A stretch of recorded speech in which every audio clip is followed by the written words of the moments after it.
Chris O'Connor here. Join the Curmudgeon Rock Report's invite-only curmudgeonly community at facebook.com/curmudgeonrock. Also, look out for a Spotify playlist that pays honor to this episode. Now, let us launch into our next installment of the epic series, The Fourth Golden Age of Rock. 2 turntables and a microphone. We are back here in 1996. Here is Arturo Andrade to set us up. So, let's set the stage for 1996. In the last episode of our Fourth Golden Age of Rock series, we delved into the unbelievably underrated year of 1995 and the plethora of great music that year produced, particularly from the British side of things. In 1996, the pivot point switched back stateside, and there was a series of uncannily brilliant albums released that year that spanned the rock spectrum of punk, metal, indie, and alternative. Most of these albums have not only aged superbly in the 26 years since, but they've proven to be immensely influential to the multiple generations of rock artists and fans that have followed in their wake. An LA artist who was dismissed as a one-hit novelty act emerged with one of the most dizzyingly eclectic, musically inventive, and greatest albums of all time. Indeed, it proved to be one of the decade's musical demarcation points.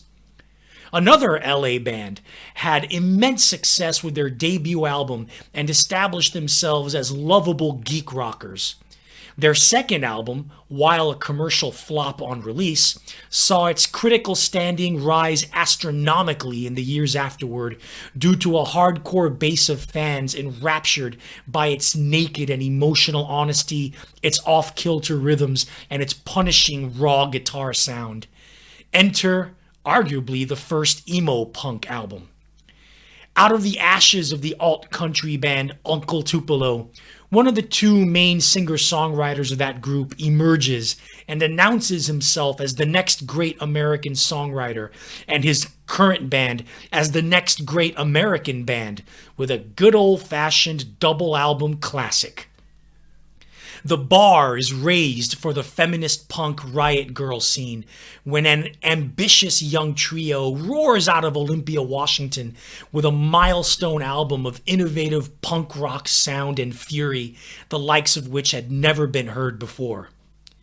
A band that had been accused for years of just copying the Seattle grunge sound silenced the naysayers and come into their own unique sound with one of the greatest rock albums of the decade. And finally, 2 of the biggest, most important mega shows of all time happened in the same month of August and on opposite sides of the Atlantic. The biggest British band of the decade perform at Knebworth Park in Stevenage, UK for 2 nights to over 250,000 people. A week later, the heirs to the Grateful Dead's throne officially stake their claim as the preeminent jam band of their generation and one of the biggest bands in America by playing to an estimated 80,000 people as part of a 2-day event at an Air Force base in Plattsburgh, New York. The Fourth Golden Age of Rock continues in all its splendor as 1996 awes us with all the all-time great albums and the era and generation-defining shows it produced. Let's kickstart that time machine. So, Arturo, 1996. Grunge was on its last legs, but a whole bunch of stuff was in its gestational period. Here we are at the tail end of the Fourth Golden Age of Rock. Any thoughts? Yeah, 1996 is a phenomenal year for individual albums. In fact, every segment we're talking about in this episode, with the exception of 2, is all about individual albums. They're all individual album based. What a great year for individual albums. Not just in rock, I mean, in many other genres too. Yeah, and the reason to do that, especially in 1996, is that basically it was the arrival in earnest of a number of bands who in the 25, 26 years since have cemented a really powerful and consistent legacy, but this was effectively the beginning of their star turns and their status as sort of brilliant meisters. Also looking forward to a segment that we have going on to two very big shows, festivals that happen within the performances. All of this happened within 8 days of one another, so that's going to be that'll be cool. Yeah. So and two bands that couldn't be more different. Well, drugs, but that might be a commonality. But hey, so long as we're all on drugs, it's all good. So before we get going with what I believe is now part 7 of this amazing series, we need to slip over into our usual alternate skins. And now we are here again, folks, in the parallel universe over on the other side of the space-time continuum. Well, turns out there's actually no such thing as ageism here in the parallel universe. And guys in their 50s still matter, and rather bigly, and are still put up on that pedestal. Although, as we'll see in this segment, that can be for better and worse. Folks that have been with us since the very, very beginning of this podcast, as in episode 2, remember that we had a bovine trilogy. And 2 of the concepts that we talked about are old cows still making good milk, as in veteran artists that don't suck, that haven't faded. And then old cows that need to be put out to pasture, which is a nice way of saying they need to get the gun to the head. So we may be looking at that first, looking at that here this week. Now, Arturo has chosen a band and their new album that many of you have probably heard of, and have probably heard of a lot because they're so revered, at least in the rock mags. So Arturo, talk about this album, this band, but tell us how they fit into a parallel universe construct of getting that love. Sure. Later in this 1996 episode of our 4th Golden Age of Rock series, we will discuss the band Wilco and their classic double album of that year, Being There. 26 years later, in 2022, Wilco have released another double album by the name of Cruel Country, and it's quite possibly the furthest the band has ever delved into country music. Now, like you said, you alluded to, Chris, all of you listening might be wondering, Wilco are a pretty big name band with a healthy following. Why are they in the parallel universe?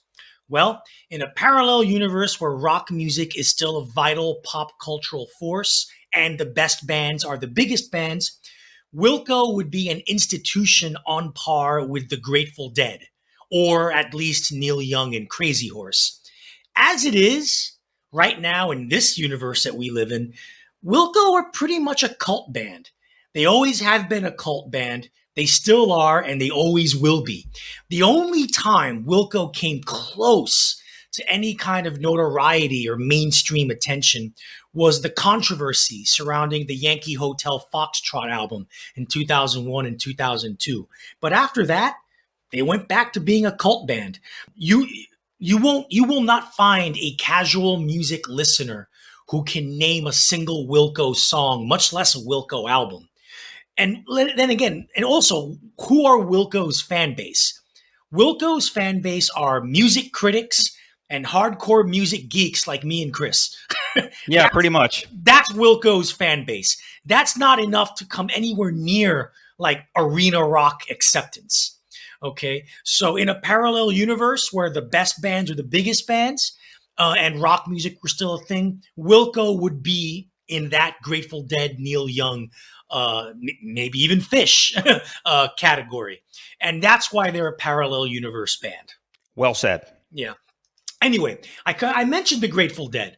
The Grateful Dead comparison is apt because the title track to Cruel Country, a gorgeous swaying country rock hymn, is so Dead-esque, it may as well be an outtake from the classic Dead album American Beauty. It's the best song on an album full of country and folk-infused nuggets, mostly in disc 2, that continue Wilco's current purple patch of mostly acoustic albums that started with 2016's Schmilko, continued with 2019's Ode to Joy, and culminates on this sprawling double album. The song Cruel Country is on disc 1, and that disc kicks things off with I Am My Mother, a rousing piece of anthemic folk rock with surrealist lyrics that bring to mind the dark imagery of the cult UK singer-songwriter Bill Fay.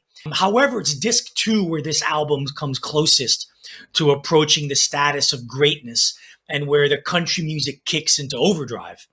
Many Worlds starts off as a lush piano ballad with frontman Jeff Tweedy rhapsodizing about how gazing at the sky makes him want to cry. It's all a bit corny and overly sentimental until all of a sudden the piano fades away and the band kicks in with a beautiful country twang instrumental, some of the most beautiful guitar playing on any Wilco record in their huge discography. The country ballad, Please Be Wrong, approaches a Hank Williams level of desperation in its lovelorn lyric. And the revved up country high stepper, A Lifetime to Find, is the catchiest, hookiest song on the album, a song that would be a huge smash in our parallel universe's version of country music radio.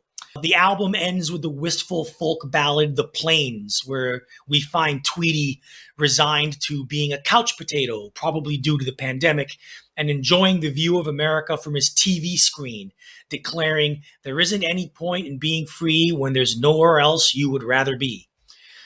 This is a very good double album that would have made a spectacular single album had the band omitted the junk from the middle of disc 1, which has some of the worst songs Tweedy has ever written.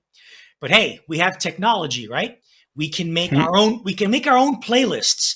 And my 13-track version of a single Cruel Country album would probably be my pick for album of the year. Chris? And just for everybody's education, Arturo has been doing that slicing and dicing concept since the back when we were still burning CDs. And Arturo used to remember there was one album that you burnt for me one time, and that you kind of conveniently left off 2 songs that you didn't like. And then I discovered them later and realized, hey, wait a second, those might be the 2 best songs in the album. That happened once or twice. Anyway, I digress. This album is really, really good. Like you said, they approach Grateful Deadness in terms of their the vernacular side, the American Beauty, Working Man's Dead aesthetic. They approach that as well as they ever had. They kind of flirted with that on the I Like It, You Don't, Sky Blue Sky 15 years ago. What I will say about this record is one of the benchmark songs for me as a Wilco fan, and we'll talk about this later in the episode, is the song Forget the Flowers. And there are a couple here that actually approach that kind of majesty. You mentioned one of them, which is A Lifetime to Find. Really solid tune, and there's a joy, I guess, there. Tweedy in the last 10 years, he's had basically since Schmilko, there's been this series of what I would call quiet records. Yeah. And this is one of those, although it's slightly amped up. And so I think he's in a really good pocket here.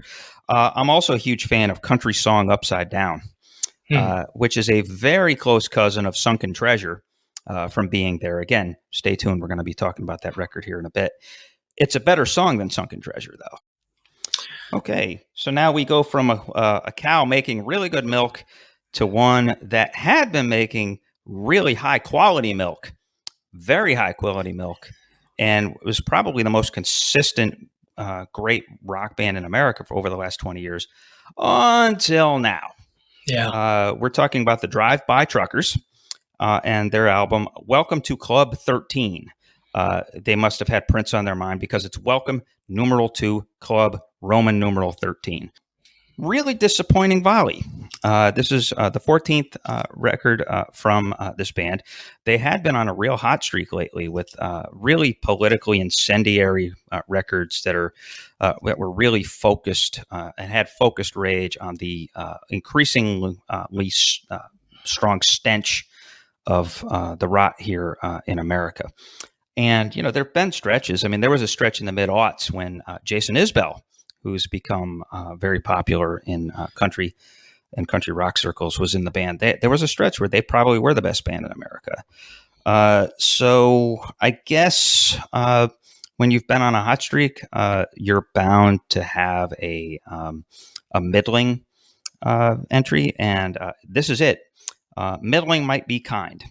This is probably their worst record, maybe ever, but probably in a long time. It's been over a decade since they had an album this insipid, I would say. Yeah. So to talk about it, I mean, basically, this album, it really is a looking back album, a nostalgia album centered on their experiences growing up in Patterson Hood's hometown, anyway, of Muscle Shoals, Alabama.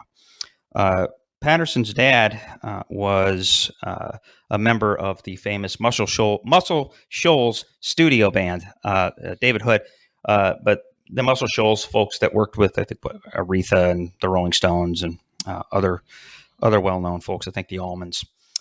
So it's looking back at that, but here's the thing.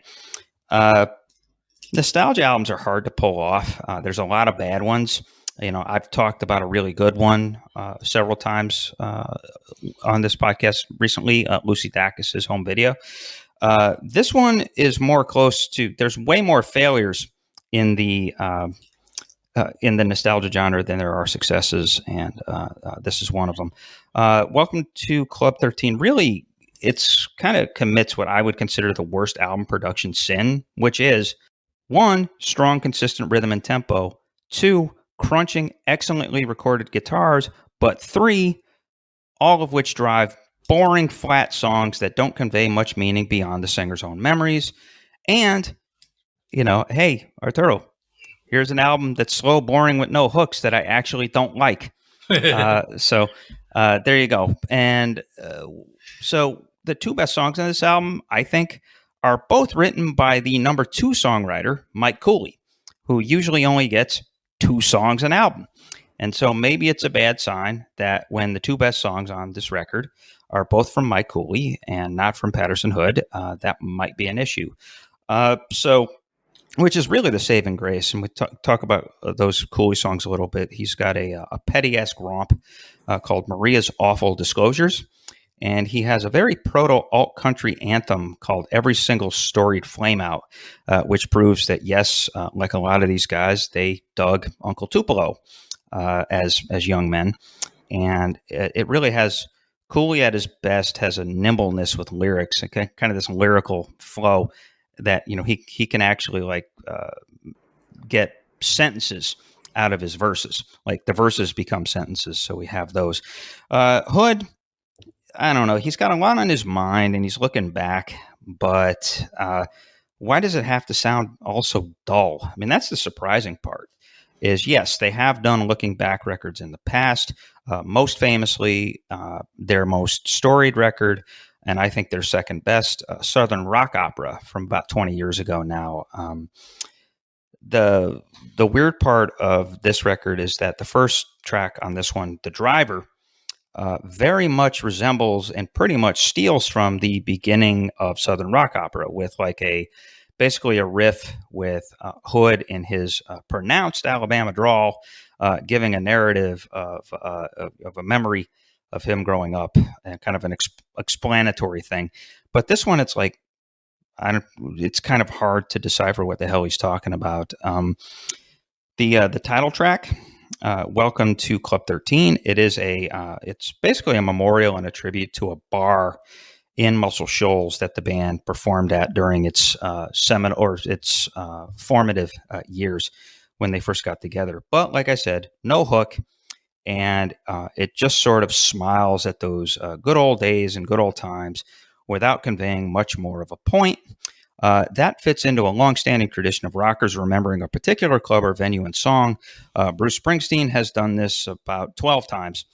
all of those are way, way, way, way better than this. So go listen to Glory Days and Mary's Place instead.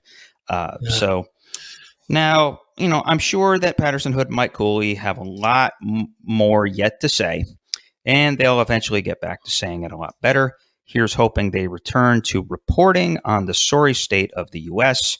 and blasting Donald Trump. Their last couple records were exhilarating in that regard. In the meantime, I guess maybe we do need to start pondering if DBT is now an old cow we need to put down. the end. Arturo?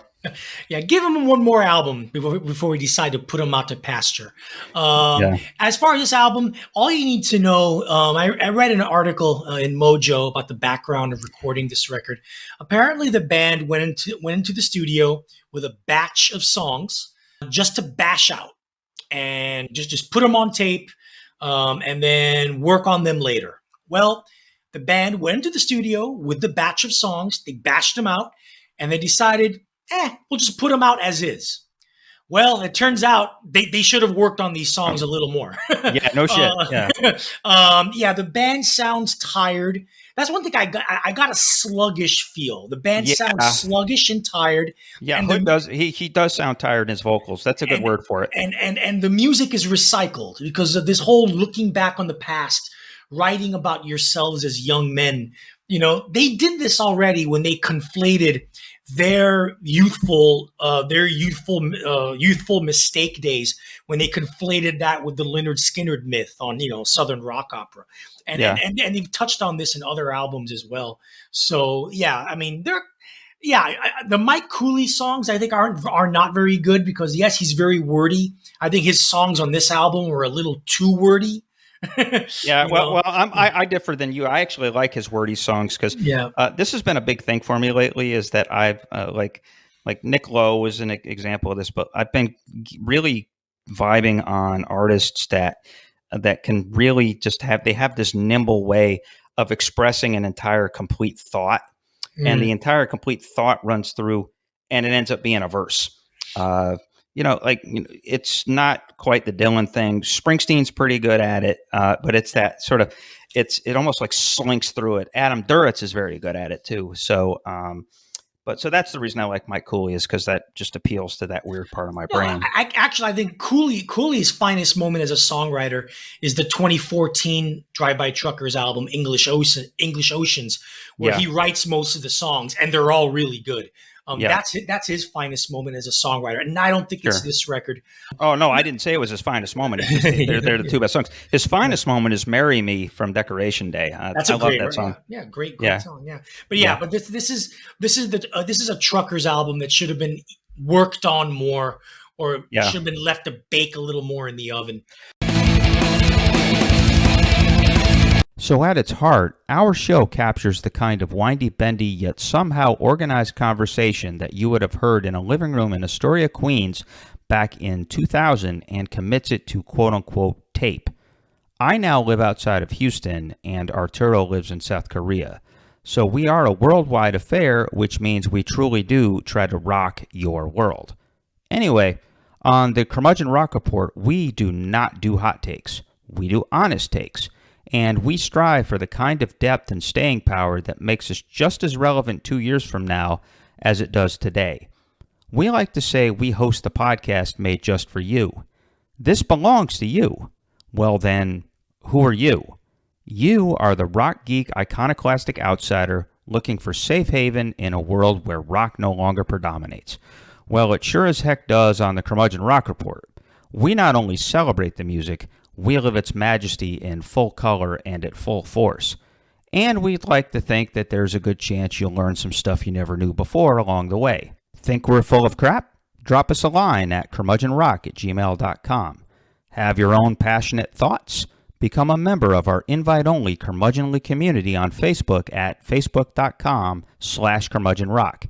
And be sure to tell a friend or two or three about the wacky dudes imploring you to listen to lost and forgotten albums and complaining about just how bad British rock critics are these days. Really, they really are that bad. Now, let's return to our regularly scheduled programming. Okay, so let's talk about 1996, a year in which Bill Clinton actually managed to get himself reelected. In which there was a bombing during the Olympics, and this thing called a web browser started to gain more and more and more traction.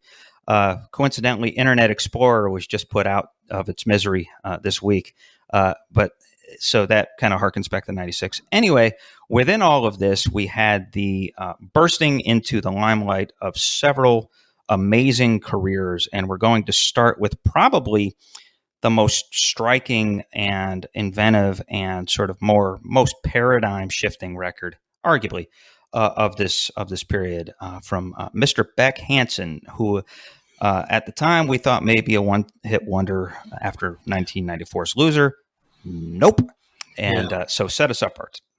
Yeah, not much was expected from Beck in June 1996, not by music industry insiders, critics, or even fans, when his second major label album, Odelay, came out, following up on what was perceived, like you alluded to, Chris, as the fluky success of 1994's Mellow Gold album. The single and the slacker anthem Loser, as big of a hit as it was seen as mostly a novelty song, and Beck is one in a very long line of the decade's one-hit wonders so far. Oh, how wrong everyone was. No shit. After an on and off almost 2-year recording and production period with the Dust Brothers, the Los Angeles-based production team, famous for their prolific use of sampling and having worked on the Beastie Boys' pioneering album Paul's Boutique back in 1989, what Beck unveiled to the world in the summer of 96 was a revelation of visionary artistic scope and breadth, a pushing of boundaries and a questioning of what actually constitutes rock music, not seen since the heady days of the German band Can in the 1970s, and a virtuosic display of melding expert songwriting craftsmanship to deft genre hopping. Many artists and bands have prided themselves on being stylistically eclectic and diverse within an album. Beck pulled off the rare feat of accomplishing such eclecticism and diversity within individual songs, and many of them at that. Such shifts in tempo, sound, style, mood, and layered texture would seem jarring and disorienting if Beck's compositions weren't so flawless in their execution, making the transition seem natural while revealing an underrated songwriting classicism that manages to keep the music emotionally grounded in the middle of this genre-spanning chaos. Blues, folk, country, R&B and soul, funk, punk rock, indie rock, psychedelia, hip-hop, kitschy lounge pop, and electronic dance music all dance together in a kaleidoscopic whirlwind, the likes of which pop music had arguably never seen before. The only samplers of this you need are the 3 singles that received regular airplay on rock radio and MTV. Where It's At goes deeper into the hip hop that parts of Mellow Gold hinted at and that Loser promised, while mixing in jazzy saxophone samples and flourishes that would have made a Tribe Called Quest proud. The grungy, scuzzy riff of Devil's Haircut is given an exotic counterpoint by the jungle drum and bass rhythms and techno beats that pop in and out of the mix. The bass line in The New Pollution ranks alongside D-Light's Groove Is in the Heart as one of the most killer bass lines of the entire decade. And the song itself is indie pop funk perfection. Critics salivated over the album when it came out, giving it unanimous praise and instant classic status as a contender for Album of the Decade. It was even nominated for a Grammy for Best Album the following year. Commercially, it sold over 2 million copies in the US and very well internationally, making it to this day Beck's highest selling album. More importantly, it's the album that established Beck as the musical auteur that he is seen as today, as the genius that continued a brilliant run of albums for the next 12 years, and as the creator of one of the 10 greatest albums of the 1990s and one of the 200 greatest albums ever made, in my opinion. Induction into the Rock and Roll Hall of Fame is overdue. Chris? Yeah, I don't know if I'd go as far as to say top 200, but certainly top 500. I'm impressed that you were able to fit Groove Is in the Heart into that. That's actually a good call in terms of the kind of thing there. You said the most important thing, which is that this album would not work if the songwriting was not Yeah. there. Yeah. It in some ways, otherwise it would just be a gimmicky record. Right. As is, because of Beck's talent and songwriting, and there's real emotional depth in surprising places on this record. I guess you could call it the most danceable folk rock album of all time. Yeah. It's so you put this wonderkin together with those Paul's boutique guys who obviously were just digging in the crate geniuses with that. Turned out to be a pretty good idea. So you're fitting smart melodies that fit into really smart, really tight grooves. Even the softer, more introspective stuff is really fun. I mean, for example, Jackass famously samples Van Morrison's cover of Dylan's "It's All Over Now, Baby Blue." So I think this is Beck's most important record. I think he had a streak a little bit later that stretches from 2002's Sea Change all the way through 2008's Modern Guilt. Somewhere in there, you could say maybe one of those 4 albums. I think it's 4, maybe 5. It's 4. It's his best. I vote for The Information from 2006, which I adore. Yeah, me personally, I like Guero more than Guero's really good too. Yeah. And Modern Guilt, which was produced by Danger Mouse, is a really great half of a record. First half is amazing, second half not so much. But that was his strongest streak. And so by then he was a much more mature and much more assured songwriter, while at the same time being nearly as experimental. But undoubtedly, this is his most important record. Really amazing accomplishment when you think about it. And it really was and you made the case too, we're here now smack dab in the middle of the 90s, tail end of the 4th golden age of rock. I can't think of another album that rolls up all of the stuff that we've been talking about. This is our 7th episode in this series. Yeah. Think of everything that you could roll up, and it makes its way onto this record. It's a real kaleidoscope, a real jukebox of a record, and just wonderful. Yeah. All right. Well, speaking of wonderful, I have my opinion about this album, but Chris, you'll set us up for this one. Yeah, and so let's keep going. Like she said, this was a really tremendous year for individual albums. Normally that wouldn't be a thing for us, but these are albums that made stars and made legends. And so now we're going to go from Beck to now talking about Tool and their incredible landmark art metal album, Anima. Arturo and I both feel that this is one of the best heavy metal records of all time. Calling it heavy metal actually might be an insult. It's in that sort of rare, sort of hybrid air of several different hard rock types, prog rock obviously being one of them. So let us talk about Anima and its legacy. So the appeal is obvious musically, relentlessly intense and endlessly inventive, with some of the best drumming you'll ever hear. Danny Carey, much like Neil Peart, is a human octopus. But you'll discover that what truly makes this album remarkable is when you ask yourself, so what is this album about? And when you listen to this 80-minute masterwork while reading the lyrics as you do, that helps you cut through Maynard James Keenan's wonderful yet often decipherable vocals. He's got his mumbly yelps and his unhinged yells. Reading the lyrics along with it makes a huge difference. Okay, so to answer that question, what is Anima about? 2 things, really. First, it talks about our never-ending personal struggles with good versus evil and pain versus pleasure, and about how sometimes we need to reach into the dark to enjoy the benefits of the light.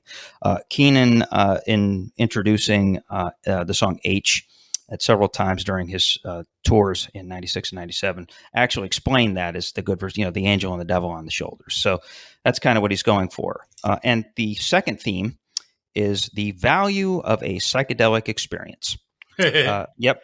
Album closer Third Eye reveals the journey that you have just heard was completed via a big old acid trip. There's a clip of a Bill Hicks monologue on the subject of the wonder of drugs that definitely gives that one away explicitly. But mainly it's that first theme that makes Anima so indelible and its use of strange metaphors and Keenan's barely constrained contempt for, well, people, places, and things that make it so brutally engaging. The album title indicates one of the fixations the famously introverted and standoffish Keenan circulates in that mind of his, that brilliant mind of his. I researched this, but didn't really have to. Anima, obviously a combination of the Latin word anima, or life, animation, and other English syllables that come from it, and enema, which, yes, is the procedure by which liquid is injected into your rectum to flush out your colon. For Keenan, the rectum is the pathway to eliminating all that evil and infusing all of that good, and both involve an explicit amount of pain. I'm right about this, correct? So thank you, Maynard, for making this actually pretty easy to analyze. So you've got pounding album opener. That is not an accidental use of words. Pounding album opener, Stinkfist, which is all about him putting his hand up a love interest ass so far it goes all the way up for the other person to hold that hand. And codependence is a pretty strong sub-theme throughout the album too. And then the amazingly composed, arranged, and sung title track, Anima, which sure sounds like a cry by Keenan for spiritual freedom, turns out to explain just how much he hates Los Angeles, which is actually kind of disappointing. See, he needs an enema to get all of that hate and insufferable junk out of his system, restoring pleasure by inducing pain, in other words. So there's another thing to point out about Keenan here on Anima. As a lyricist, he oscillates magnificently between the poetic and the sophomoric. For instance, which I think is the streak of the album that really solidifies it as a masterpiece. So you've got H followed by Useful Idiot, which is basically a gradually loudening album, vinyl album scratch, and then into 46 and 2. In those songs, he uses the imagery of a serpent and a shadow to represent the devil in a compelling battle to keep love and sanity and his very form intact. And then you get Hooker with a Penis, which is so goddamn petty. Basically, the whole song is him talking shit to a fan that pissed him off, telling him to take his pretensions and fake superiority and, yes, stick a finger up his ass in a very phallic fashion. But man, does that song rock, though? Oh, yeah. I mean, it fucking rock. It's got one of the better, like you said, it's got one of the better riffs on the record. There's also the much more clever Die Ear von Satan, which is a 2-minute industrial nugget that serves up a recipe for hash cookies in grumble German. Seriously, I looked this up. Google, if you search for the lyrics, they come up. They give you the option of translating the lyrics, and it really is a recipe for iced cookies that have a little bit of Turkish hash in them. So that's pretty fun. So don't get me wrong, though. This album is just about perfect musically, and 26 years later remains a magnificent listen. Now, it is an exhausting album to consume in one sitting, but prepare to be rewarded for your commitment to doing so once again. Now, Arturo, can you find anything else in those Useful Idiot vinyl grooves worth bringing out into the light? Yeah. I mean, this is the album where Tool became Tool, as Correct. we know them. This is Tool, like, really. Undertow's a great record, but this is like more distinctive. This is more original. Oh, yeah. This is where the progressive rock influences manifested themselves in the best possible way imaginable. And it's actually disciplined. I mean, that's the incredible thing. It's them delving in this with discipline. I mean, that's the amazing thing. So yeah. This is one of those.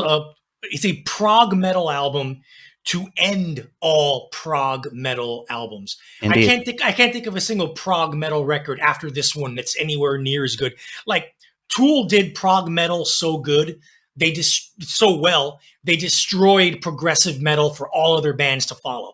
Yeah, pretty much. I mean, the one that comes closest is arguably Mastodon's Leviathan. but Yeah, that's a very maybe. distant second. Yeah, that's a very distant second. And to this day, I still mark this as one of the 10 greatest metal albums of all time. Okay, let's keep going on the wonderful review of albums that burst folks into legendary status. Now we're talking about perhaps the first internet resurrection album. Yeah. In the fall of 1996, Weezer released Pinkerton, the follow-up album to their self-titled debut from 2 years previous that sold over 3 million copies and had some huge hits on MTV, rock radio, and even the pop chart. It was a commercial disaster, Pinkerton, mostly ignored by both radio and MTV and badmouthed by fans who loved the clean, poppy production and radio-friendly songs of their first album. Perhaps more telling, it was mostly panned by music critics, while the raw, edgier, louder, more rhythmically unpredictable sound of Pinkerton earned praise in some circles. It was singer-guitarist Rivers Cuomo's lyrics that drew the most ire. Essentially a song cycle detailing Cuomo's sexual insecurities, frustrations, and neuroses. Pinkerton's lyrics are ugly, angry, self-loathing, emotionally honest glimpses into the troubled soul of a mid-20s rocker, or a rocker in his mid-20s dealing with fame and the dark side of his soul that such fame exacerbates. Yeah, it really is some pretty creepy shit. It is. In some spots. Most critics dismiss them as embarrassingly juvenile and diary journal barf. The overall negative reaction resulted in the departure of original bassist and very underrated Cuomo collaborator Matt Sharp, and the rest of the band. It led to the rest of the band going on hiatus. Who knew back then that throughout the next 5 years, the album would, as you said, Chris, via the internet, gain a rabid cult following among fans of the then burgeoning punk offshoot known as emo punk. By 2001, when Weezer came back from their hiatus to release their self-titled third album, otherwise known as the Green Album, their comeback record, Pinkerton had gained status as somewhat of a landmark album in emo punk, with members of bands such as Dashboard Confessional, Jimmy Eat World, At the Drive-In, Saves the Day, and Motion City Soundtrack, all name-checking Pinkerton as a key influence. Slowly but surely, this emo punk push led to a critical reappraisal of the album. In 2002, readers of Rolling Stone magazine named it the 16th greatest album of all time. Seriously. What? Yeah. Pitchfork named it the 53rd greatest album of the 1990s in 2003. And in 2004, Rolling Stone gave it another review, this time giving it 5 stars. In 2016, 20 years after it was released, it finally went platinum in the US. So, here's the question. Is Pinkerton really that good? I'm here to tell you, yes, it is. Now, I am not really a fan of screechy emo punk in general, and I'm certainly not a fan of the bands I mentioned earlier, except for At the Drive-In, and even then, I can take the latter band only in small doses. Yeah. But with Pinkerton, Weezer accomplished something akin to what Nirvana did with In Utero.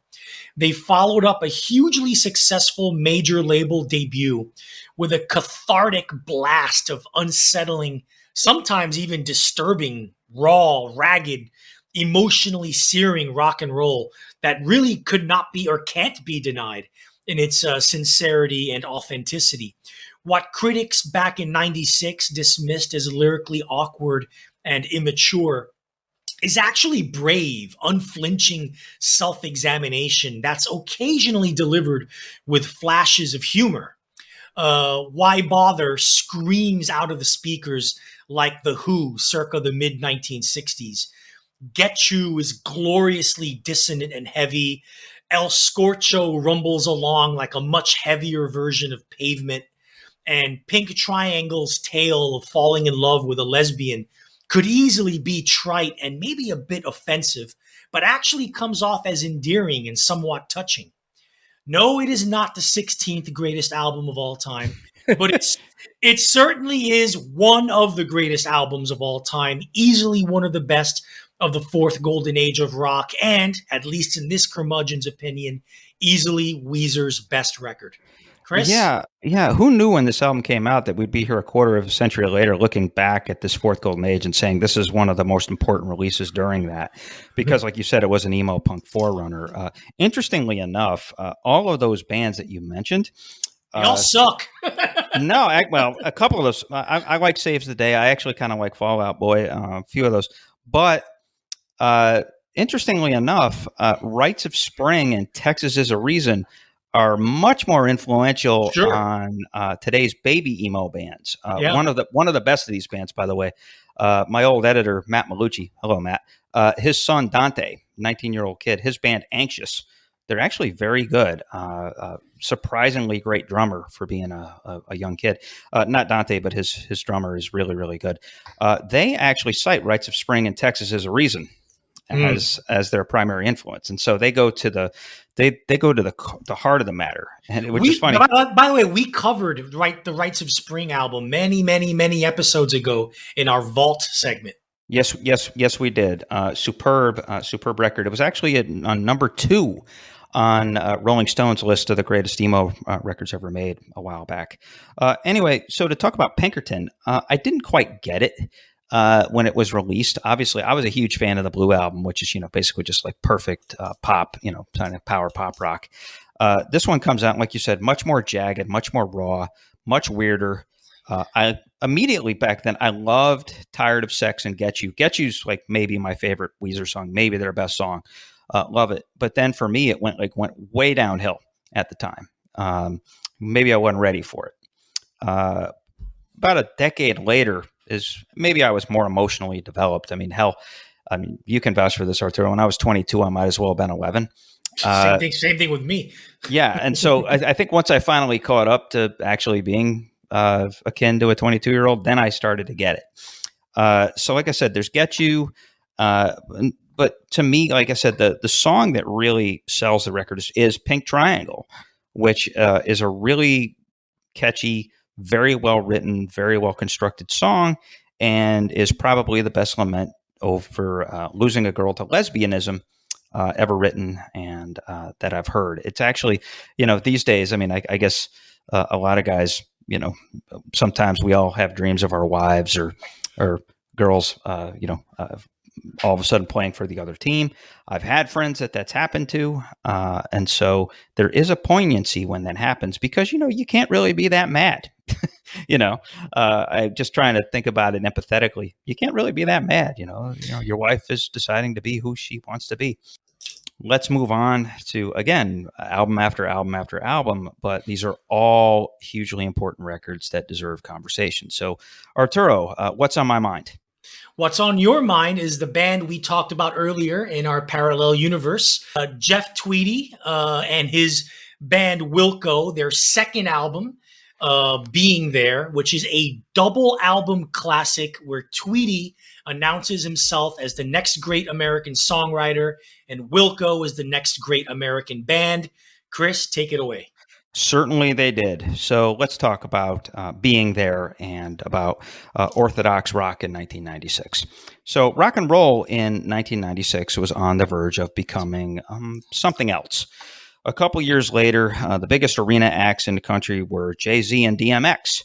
Now, those guys rocked, but they, of course, were not rock. They were hip-hop, and they were street hip-hop from New York. And even the rock and roll we consumed and loved in 1996 found us really in an evolution. We've already covered Odelay and Pinkerton, which were pretty profound statements and moves forward. And we have a couple more records of that ilk to go in this episode. Continue to listen here. Anyway, one of our central tenets here at the Curmudgeon Rock Report is that rock at its core will always be rock. And every now and again, we get an album that strips away the cleverness and just blasts out one orthodox, classically rendered, American vernacular-rooted rock song after another. Wilco's Being There is one of those albums and is one of the best of those albums. Post 70s, I would say. So in a lot of ways, Being There has been lost within rock and roll's canon, with the more well-known and, let's face it, better Yankee Hotel Foxtrot from 2002, 2001 taking that spotlight. That's too bad, because this record is amazing. It's a double album. But Arturo and I have always contended that you do not really need to listen to the second disc or second album, which is a little bit more experimental, but is not perfect. Unlike what it is it's the outtakes. It sounds like outtakes from disc one. Yes, well, and then one of them actually is an outtake from disc one, which we'll talk about in a little bit. But the first record is perfect. It's just got a bunch of incredibly moving and inspiring stuff, and it is just on from minute 1 all the way through minute 35 or 36, without creases anywhere. Now, before Being There, Tweedy was known as one of the 2 founders and artures behind seminal alt country band Uncle Tupelo. In those Uncle Tupelo days, Tweedy's partner, Jay Farrar, was a more developed, confident songwriter. But Tweedy not only caught up, but ultimately left the still great Farrar in the proverbial dust. Yeah. This is Tweedy's debut outing as a genius, though we need to definitely point out right now that he was a genius with a brilliant second hand by his side, the late, great Jay Bennett. Tweedy had the songs and the pathos, but Bennett had the motor, the boogie, and the ability to summon God as a co-arranger. Tweedy's music hasn't nearly been as instantly accessible since he fired Bennett 20 years ago. So now, yes, this is marvelous, wonderful traditional rock steeped in as equally in 50s country as it is in 70s classic rock. Now, I do not usually do this. This is usually Arturo's bread and butter. But let us go track by track through this album one, this disc one, 10-song affair. From Being There. I'll give you the song title and then a quip or a description. So let's run through this. Album starts with Misunderstood, a pretty wistful ballad about being an aloof rocker in a dead-end town that hints at the psychedelic experimentation that came full force on future Wilco records. This is followed by Far, Far Away, which is a jaunty acoustic ditty about longing and distance, accompanied by gorgeous harmonica and echoing pedal steel touches. Really, really strong production on that song. Then this is followed by Monday, in which Tweedy and Bennett hold a seance to summon the 1972 spirit of the Rolling Stones. Yeah. Inspiring, rollicking, sing-along stuff. Yes, this even draws on XIII and Main Street style horns and tumbling dice style backing vocals. But this is not homage. It's taking an idiom and making it their own. Wow. Next, the most well-known song from the record, Out of Sight, Out of Mind. The riff pretty closely resembles the melody line of the Sesame Street theme song. I've always been a little bit bothered. That's distracting at first. But hey, they rock the fuck out of Sesame Street. Yeah. And this ain't no kiddie mall fare. Stomping anthemic rock at its tightest and its most glorious. This is followed by what I think is Tweedy's best country, pure country composition, Forget the Flowers. This is a really reverent country number. It's masterful acoustic guitar picking, shuffling brushes beat, and this may actually be a humorous view of, well, flowers, or a metaphor for both sappy new love and the lingering memories of destroyed relationships or destroyed loves. There really is this. It really does kind of evoke, let's say mid '60s country radio rock. Think of like Dolly and Porter and this kind of almost not Merle, but that sort of like kind of mid tempo ooh ooh ah ah country that was so good like 30 years before this. This is followed by Red Eyed Blue. This is another gentle countryish ballad, this time driven by haunting, echoing piano. This is another song about missing people, places, and or things, complete with lamentations about drugs they cannot afford. The outro is just pretty and oddly hopeful following the sentiment of the lyrics. Yeah. Next, unbelievably great song, I Got You at the End of the Century. It's one of my favorite pure rock and roll songs of all time. Catchy as hell, rocks balls, it's glorious and optimistic, and it wraps its arm around all of the good parts of being in a relationship. It's probably a good thing they had no idea what awaited us in the next century, but damn, what a great song, and a good way to end that century. So that's followed by next, What's the World Got in Store, which is just a marvelously solid, tight, wonderfully sing-alongable, if that's a word, song. Begins with this nice little banjo lick and Tweedy's underrated expressive singing voice. Not really known as a great singer, but in his own ways, he could really express emotion, especially romantic longing and melancholy. I would say that it's the best melody on the album. Beautifully constructed tune about being tired and uncertain, whether in love or in life. All questions and no answers. Really neat song.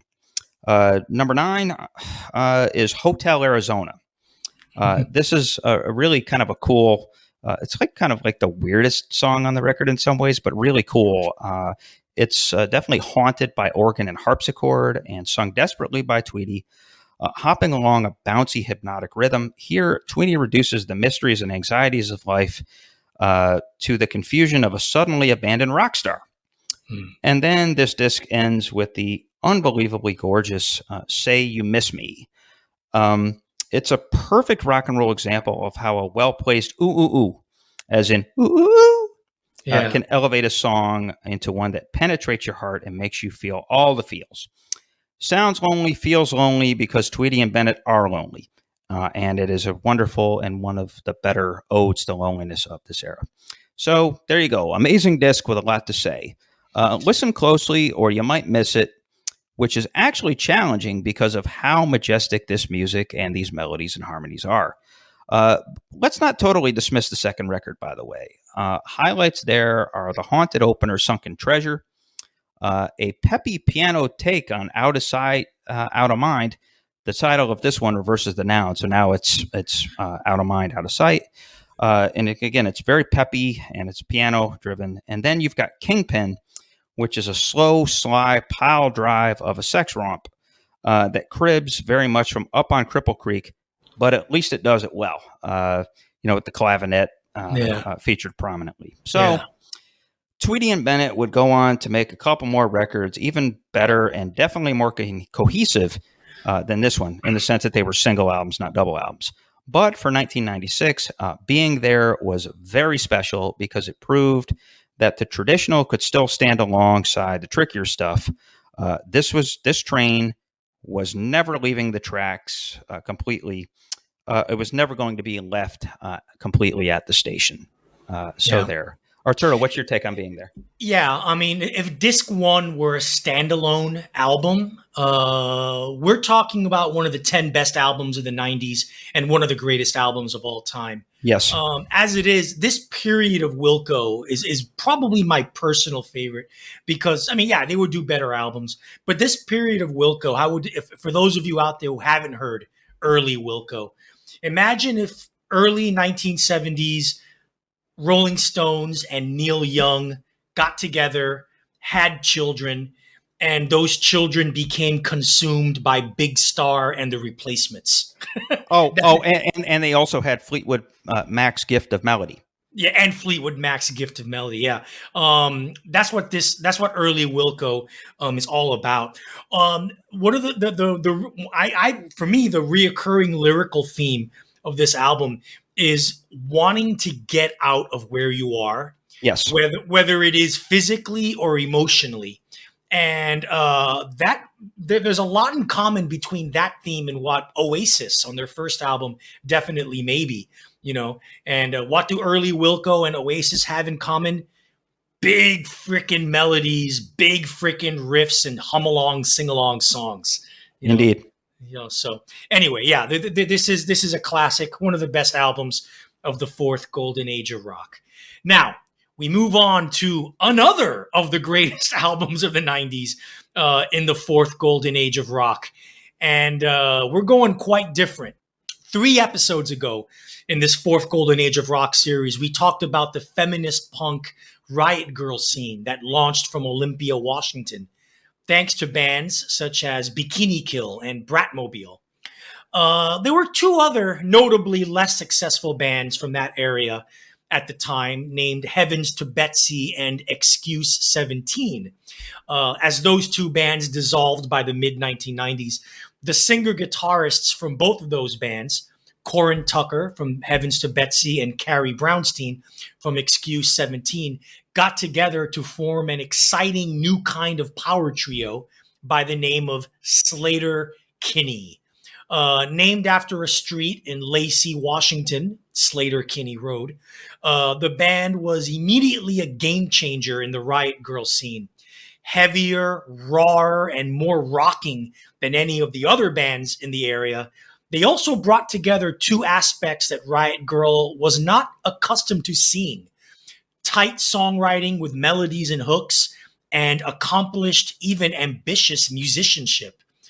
This was apparent with their rough and ready, cheaply produced self-titled album from 1995. Their second album, 1996's Call the Doctor, raised the bar even higher and to a level that no other band from that Olympia scene could match. Released on a tiny indie label called Chainsaw Records, meant the album didn't really sell much, but a serious word-of-mouth buzz about the band started to permeate throughout the indie rock underground. It was when notable and mainstream music media outlets like Spin Magazine and The Village Voice, was when they started to sing the band's praises, that the world was put on notice that a powerful new band with a powerful new sound had transcended the scene they came from and were on their way to becoming one of America's greatest bands. Tellingly, The Village Voice placed the album at a lofty number 3 in their annual Best of the Year Paz and Jop poll for 1996. Now, how to describe this seminal album? Well, Chris, we'll let this podcast's favorite music journalist, Robert Christgau, have the honors. Go right ahead, Dr. Bob. This taken from his book, Christgau's Consumer Guide Albums of the 1990s. Which is on my shelf as well. Yep. Writing about Sleater-Kinney's Call the Doctor. Quote, powered by riffs that seem unstoppable even though they're not very fast, writing melodies whose irresistibility renders them barely less harsh, Corin Tucker's enormous voice never struggles more inspirationally against the world outside than when it's facing down the dilemmas of the interpersonal. Dilemmas neither ease nor defined by her gender preferences. Dilemmas as bound up with family as they are with sex. Chris? Yeah, that's a really good description. You made the most important point. This was the first female band that really got sort of universal acceptance by male critics as a great band. Yeah. Sans the female designator. They turned out to be one of the best rock bands, I think, in American history. One of my favorite guitarists of all time is in this band. One of my favorite singers of all time is in this band. And eventually they employed one of my favorite drummers of all time. We'll talk about her next episode. Yes. And that's the amazing thing, is that Call the Doctor kind of set forth the ambition and the template, not just about sort of sexual identity, gender politics, and about it's definitely a very thoughtful and thematic record about female empowerment. Their whole thing of sort of turning the sexual narrative on dudes' heads, like I Want to Be Your Joey Ramone. Which is one of their best songs and one of the best singles of the entire decade. That makes that clear. So, I mean, they're just really special. One of our main sources as we researched this episode and this entire fourth Golden Age of Rock series really was author Mark Yarm's fascinating 2011 book, Everybody Loves Our Town, An Oral History of Grunge. As the book's title suggests, Yarm, in his role as chronicler and interviewer, puts all of what actually happened up there in Seattle during this magnificently strange national outbreak of their musical scene into the mouths and souls of the people who lived it or were associated with it. This includes folks like Sub Pop co-founder Bruce Pavitt, Screaming Trees drummer Barrett Martin, Bikini Kill's Kathleen Hanna, and many, many, many, many more. We strongly recommend this essential volume by Everybody Loves Our Town, An Oral History of Grunge today at a local bookstore or record store. So next, now we go to the live setting and the open air concerts that, well, definitely one of them defined British rock for and to this day still kind of does. But we're going to talk first about a curious American band that made their name, their reputation, and their legacy as a live touring band, much like their predecessors, the Grateful Dead. Chris, who are they? Phish. And interestingly enough, here's like our first segment where we're not talking about an album, but they did release their best studio album late in 1996. But yes, we are talking about Phish and their breakout as the touring band of all touring bands and live bands, and where they built such a following, they got themselves banned from Red Rocks for about 10 years because they had too many fans that kind of tore up the town. So evidently they needed a place to put them all, and they found it. And this is we're going to be talking about the birth and the execution of the Clifford Ball, which is a 2-night festival that has, to me, kind of an unfortunate legacy in some ways. So they attracted 80,000 people. They did 6 sets, well, official sets, and 1 amazing middle-of-the-night jam over the span of 2 days. And so it's a very storied concert. And there's an MTV documentary, of all things, an MTV documentary that captures a lot of the magic there. So let's talk now about Phish and the Clifford Ball. Again, I'm focusing on Phish. Now, 1996 was the year where Phish became, in all capital letters, Phish, the paragon of all things jammy on the grandest of scales. Their accomplishments during these 12 months were the culmination of a carefully constructed show-by-show grassroots build of a cult following that mushroomed into a full-fledged community of fans, the likes of which we hadn't really seen since the Grateful Dead accomplished a similar feat back in the 70s. Now, really just kind of an amazing year when you think about it. They began that year headlining the New Orleans Jazz Festival, which is a neat feat. If they had done nothing else, that would have been really notable. That fall, like I said, they released what I think both of us consider to be their best studio album, Billy Breathes. We'll be talking about that album in detail later in the year. So that's a teaser for you. They on that album, they discovered that the studio was actually a thing that could actually make an album better for the first time.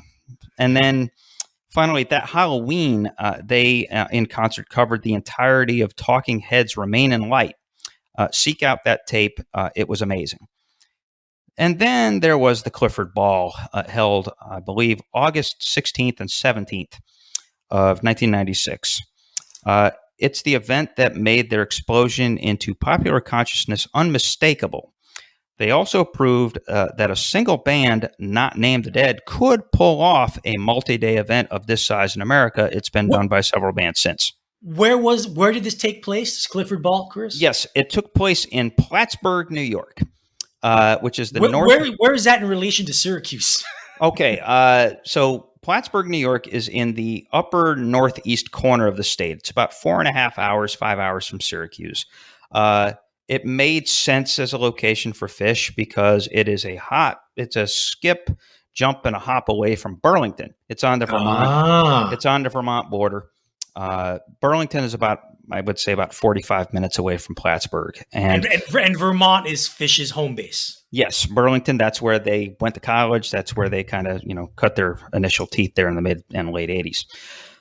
This was also they started what to me is a very unfortunate trend. I hate it actually because of personal memory.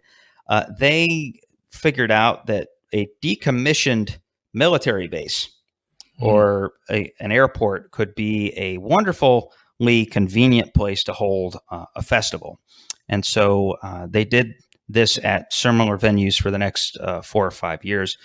Again, I hate that they pulled this off, and let me explain that. Again, this is where the use of the decommissioned military base and operational small airport as a venue for summer weekend festivals was birthed. I had the great misfortune of covering 2 of these goddamn things in back-to-back weeks in 1999. Namely, Phish's updated version of this show at an airport in Fulton, New York, and then the next weekend, Woodstock 99 in Rome, New York, which is 40 miles away from my hometown of Syracuse to the east. I suffered what I now realize was a second-degree sunburn at the first of these events. Probably shouldn't have even been at Woodstock 99. Lucky I didn't end up in a hospital. And then that next week, I lost the will to keep building a career in real music journalism because Woodstock 99 was just that miserable of an experience. I hate to admit that on the air, but that's true. Both of those events were frying pan hot concrete slabs filled with drugged out patrons I mostly wanted to punch in the face. So with that out of the way, let's discuss the tremendous artistic and commercial success that was the Clifford Ball. As mentioned, the band played 6 consistently awesome sets to an audience of more than 80,000 fans over 2 days, plus a bonus 40-minute jam on a flatbed truck in the middle of the night between days 1 and 2. Now, a 2009 box set was released that features the 6 official sets that can be found or bought on the streaming services, and footage and audio of that beautiful, legitimately contemplative flatbed jam can be found on YouTube. Strangely, that jam was omitted from the box set. I mean, the box set itself, the 6 shows take up 7.5 hours. What, they couldn't go up to 8 hours and 15 minutes? Very strange. So, like I said, there's also that MTV documentary that actually has footage of that jam as well. And really, that documentary, like when you see the video and even the bootleg video on YouTube, you really understand just how organic and magical the Phish fan experience was at that peak, or had become. Like I said, that MTV documentary, as far as I know, it's available on DVD. And if you're like Arturo, it's on all the torrent sites. So, when you grow up, be like Artie and, be a pirate. Arr. So again, the Clifford Ball. Why was it called the Clifford Ball? It was named after a real guy named Clifford Ball, who, as it turns out, was an aviation pioneer back in the 1920s and a backer of the famously lost pilot Amelia Earhart. It was a cute joke, but was also an apt name for such a gonzo convention-challenging band. As a festival, this show was a celebration of celebration. This looked and felt and sounded like a great time and life-changing experience.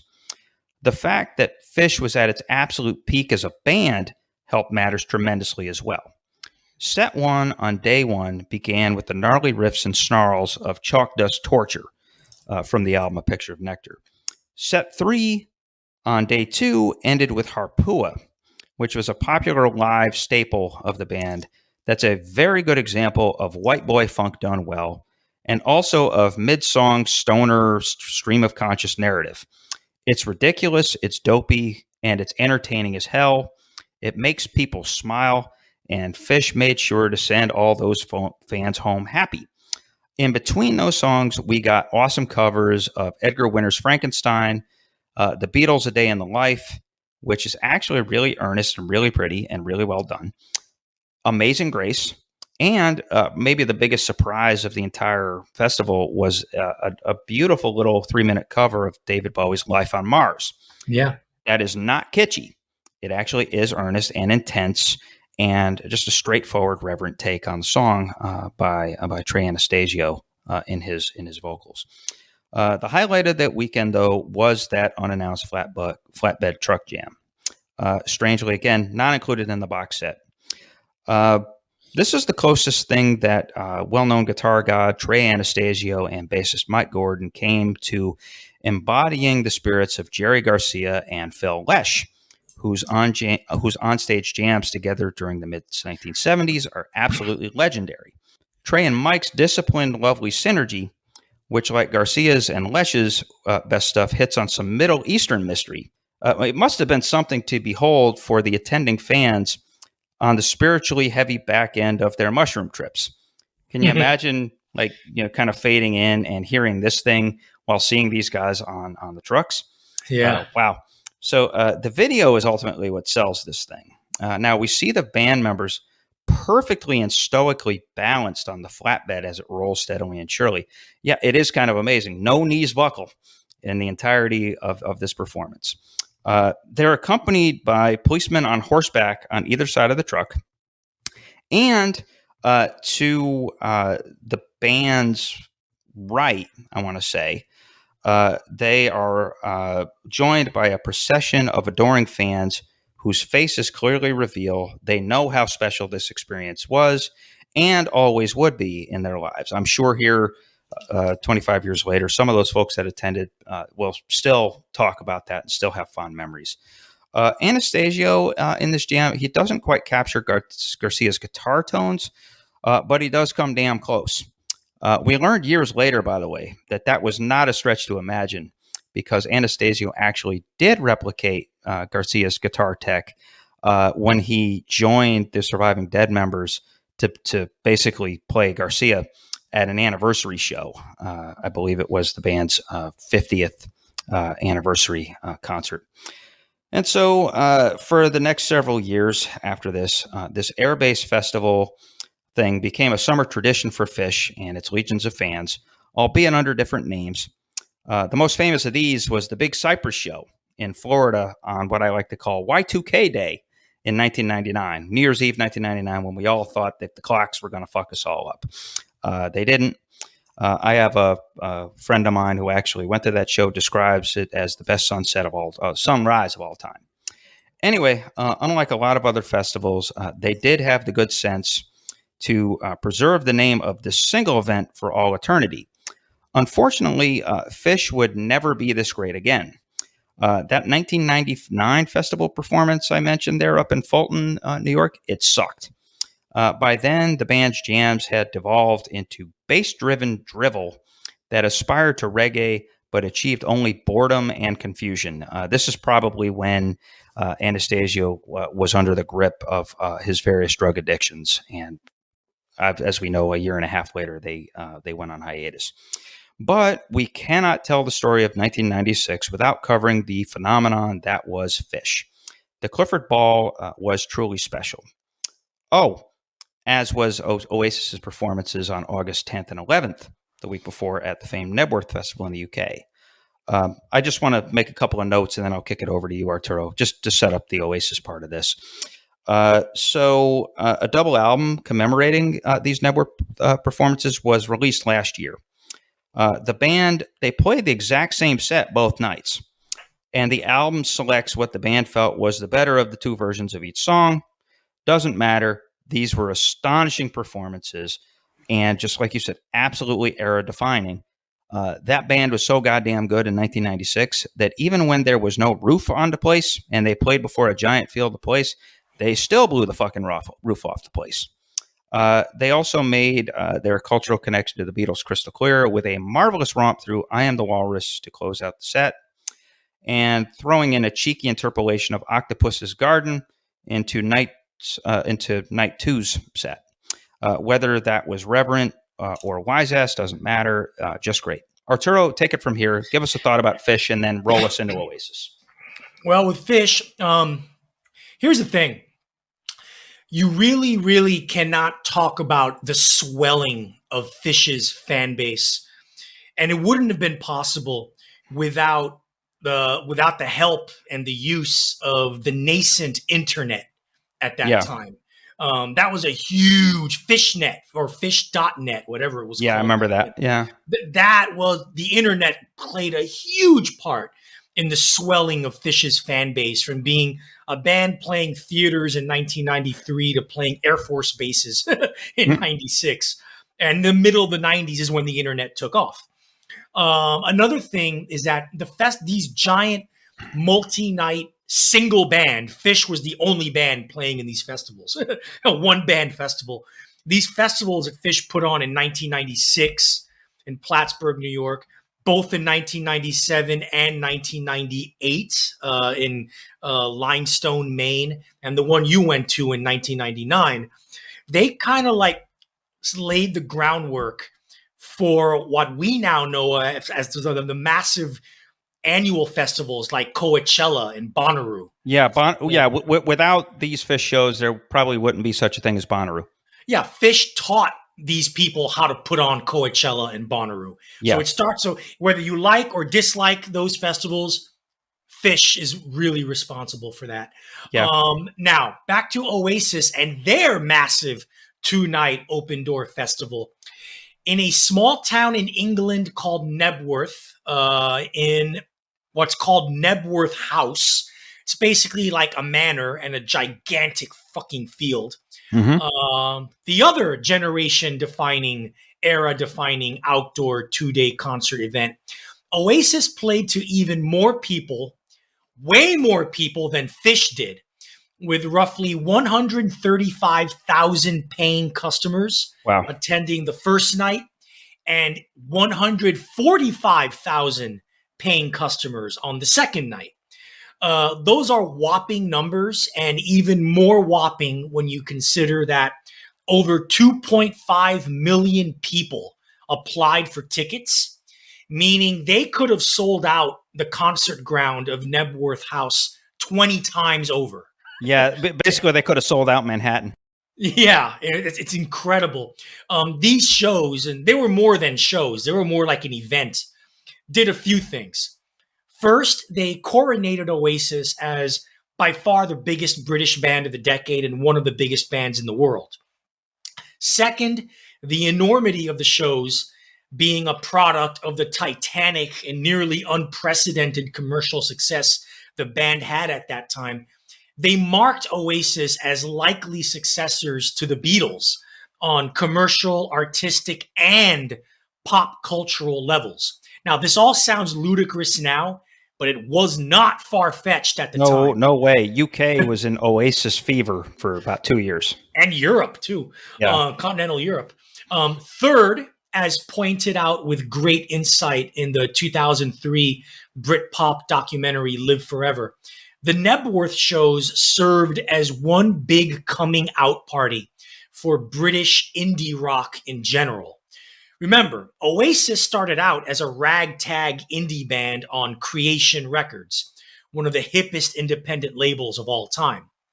British indie rock started in the aftermath of punk and post-punk in the early 1980s, and the triumph of Oasis was, for all intents and purposes, the culmination of UK indie rock's progression of prominence from the Smiths to the Happy Mondays to the Stone Roses to My Bloody Valentine to Teenage Fan Club to Primal Scream to Blur. For a generation of fans, there was a sense of, quote unquote, the good guys having won, if at least for just a brief moment. And that's what these shows did for Oasis. Yeah, no, I definitely agree. And the visual of Liam Gallagher in this is wonderful. Yeah. Like one of the nights wearing a white turtleneck sweater in late August in Britain, with the sort of the throwback shades. Yeah. Pretty much in the video, he looks like he's half wasted. As it turns out, he was full wasted. Yes. During these shows. Doesn't even remember them, according to reports. Yeah, no. In the Live Forever documentary, like he's in front of the camera, he's saying he has no recollection at all of either night. which is amazing because there's just incredible vocal performances. Like I said, 135,000 people in a field outdoors, and they are bashing the fuck out with total clarity. I mean, these are just remarkable performances and great version of I Am the Walrus, by the way. Well, I mean, this is like one of the funnest encores of all time. First song is Champagne Supernova as part of an encore. I mean, that's pretty audacious right there. And then they end with "I Am a Walrus," which I swear is probably just Noel being a wise ass. Just sort of saying, hey, we're as big as the Beatles. We're going to end with this, and we're going to rock the hell out of "I Am a Walrus." So Noel was not lacking for swagger. He was a working class boxer kind of dude. So God bless him. And so there you go. The two best live bands in the world at that time, Phish and Oasis, having very big shows, very important shows with very big legacies. And that is part of the story of 1996.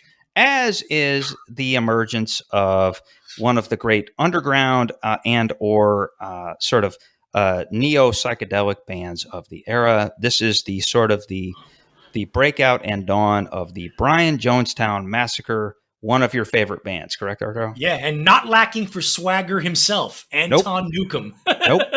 Out of the psychedelicized fog and mist of San Francisco came the Brian Jonestown Massacre and the brilliant, yet honestly quite lunatic main man, Anton Newcomb. If you know about his personal life, the dude's nuts, but I love him. Brilliant artist.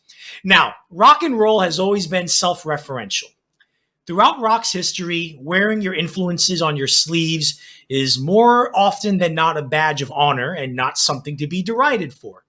See any 1990s Britpop band or any number of contemporary bands/artists ranging from Courtney Barnett to the Chats to Ty Segall to Kurt Weill to the War on Drugs to King Gizzard and the Lizard Wizard.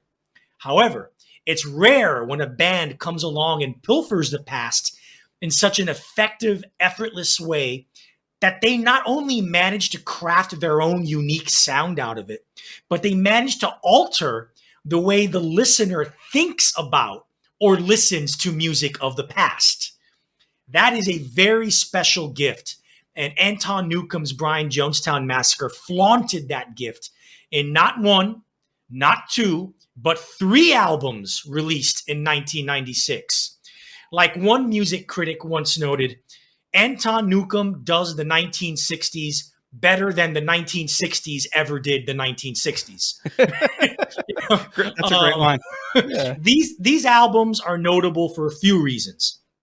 The first of which is that they launched the career of one of America's finest, greatest cult/underground bands. The second of which is that these albums are among the crown jewels in the Brian Jonestown Massacre's rich, dense discography. The third and most important reason is that Jonestown helped launch not only the retro 60s, 1970s garage rock boom that later down the line gave us the White Stripes and the Strokes in the early noughties, they also launched a whole new subgenre of underground lo-fi garage rock and neo-psychedelia that would take shape and blossom in the 21st century thanks to artists such as My Man, Ty Segall, the OCs, King Gizzard and the Lizard Wizard, and many more. The first one up is called Take It From the Man. After their debut album, 1995's Methadrone, showcased a very late 1980s, early 1990s shoegaze rock sound indebted to My Bloody Valentine and their ilk, with better songwriting, mind you. The Brian Jonestown Massacre decided to do an about-face and completely revamp their sound. What resulted was a thoroughly modern for the time 1990s attitude-drenched take on mid-1960s garage rock, particularly of the British variety, but augmented with a lush melodic quality and a richness of sound that most of those old-time bands lacked. Vacuum Boots kicks the album off with a ringing, rousing riff reminiscent of the Byrds on steroids and soars to the sky with a God-given melody. Oh Lord is a raging rocker written by the band's excellently named bassist Matt Hollywood that even has a typically mid-60s instrumental rave up in the middle. David Bowie, I Love You Since I Was 6 is, as the title suggests, a tribute to the Great Dane. A very good song. Yep. Yeah, and quite possibly the first of its kind. Lo-fi garage glam rock. Sometime years later, Ty Segall must have been listening. Yep. Straight Up and Down, with its languid riff and gorgeous first build up to its even more gorgeous blossoming chorus, was actually used many years later as the theme song to the HBO gangster drama Boardwalk Empire. I'll venture to say that not even the Rolling Stones in the mid 1960s R&B driven period had an album as good as this. They definitely did not have a quote from the liner notes like Anton Newcomb had in the liner notes to Take It From the Man, where he very cheekily says, quote, "I, Anton A. Newcomb, do solemnly swear that the ghost of Brian Jones came to me in the studio and asked me to make this record. P.S. He also asked that I kick the shit out of Mick Jagger and Keith Richards for ripping off his band, his girl, his money, and having him murdered, and being glad he's dead, and for not being very nice people." Oh, man. Oh, boy, that's brutal. Anton Newcomb had himself a mean, evil sense of humor. Yes, he did. Next up is the very, very cheekily titled Their Satanic Majesty's Second Request, a reference to the spaced-out psychedelic Rolling Stones opus of 1967, Their Satanic Majesty's Request. The latter album was reviewed by yours truly in the Charlie Watts Memorial Vault section of one of our episodes many, many episodes ago. I still maintain it's one of the Stones' truly underrated albums. Guess what? Oh. Yeah.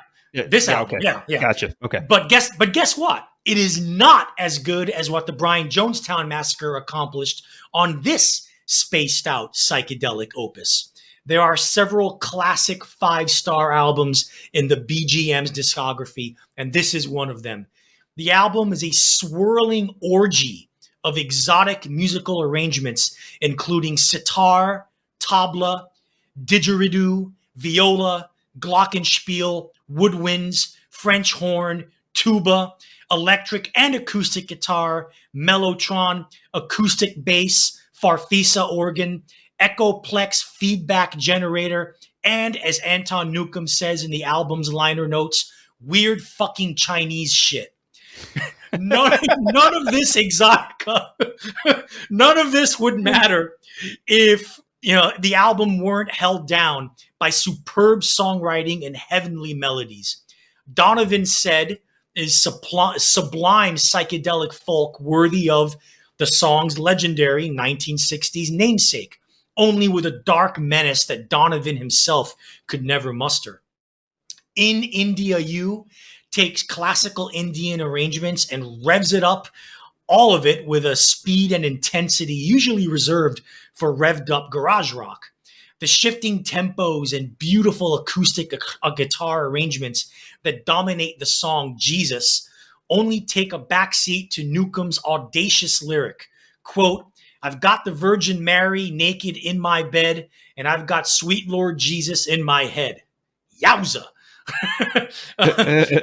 The track Anonome, perhaps the album's best-known song, is not only a song so decadent in its spacey, druggy, mid-tempo lurch that it will make you feel high just listening to it. It was also supposedly the late great celebrity chef Anthony Bourdain's favorite song. So there you have it. Mm-hmm. Finally, the Brian Jonestown Massacre's triptych of 1996 albums ends with the also cheekily titled "Thank God for Mental Illness," a very lo-fi, mostly acoustic excursion into traditional folk, blues, and country music. It was another radical about-face stylistic turn for a band already well accustomed to making them, and recorded entirely live in the band's home studio for an unbelievable budget of, as Newcomb stated in the liner notes, $17.36. Nice.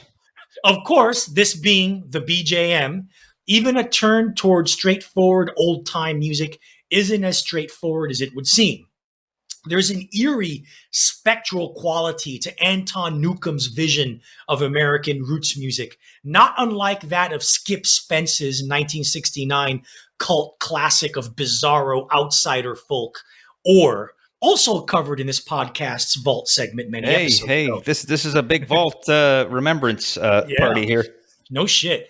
This is most evident on Ballad of Jim Jones, where Newcomb disturbingly tries to sing from the perspective of the notorious homicidal religious cult leader of the 1970s, Jim Jones. And if you don't know who he is, look him up on Wikipedia. Yeah, absolutely. This album really goes off the rails in a brilliant kind of way, of course, with the idiosyncratic 33-minute album closing suite, Sound of Confusion, which is very uncharacteristic of the sound of the record, yet is one of the record's highlights.